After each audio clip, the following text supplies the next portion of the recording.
I'm a driver for the dead. The first person I ever drove was my mother, a few days after her funeral. She came to me while I slept.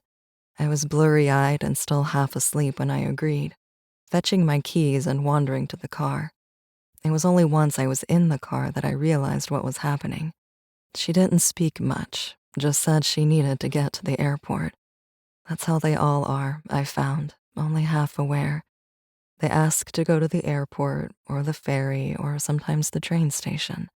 They show up in the dead of night or in the early morning dawn, standing alongside my bed. Once I get them to where they want to go, they just sort of disappear. I guess it's their way of moving on.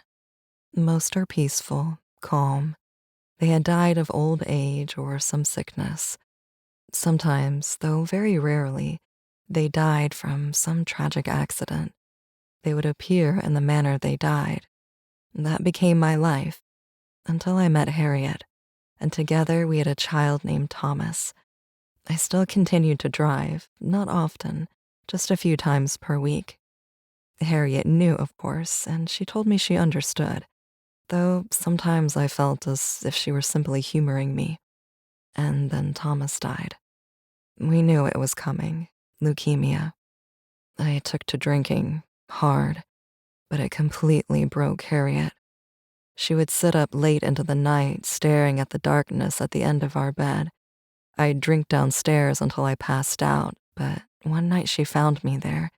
She woke me, clawing at my shirt, her eyes bright, frantic. "Sam, you'll see him when he comes to you. You'll see him? Let me speak with him, Sam, please."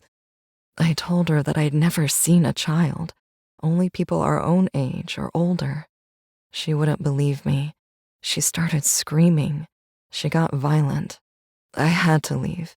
I had to. I couldn't take it. But I wasn't in any condition to drive.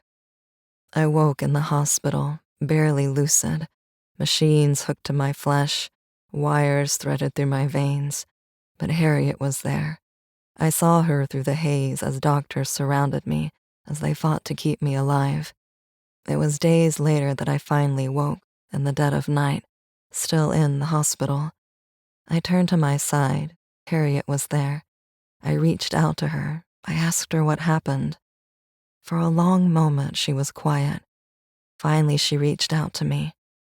It was then that I noticed the skin of her wrist had parted, her arm bloodied. Her hand slipped through mine. "Sam, I need a ride."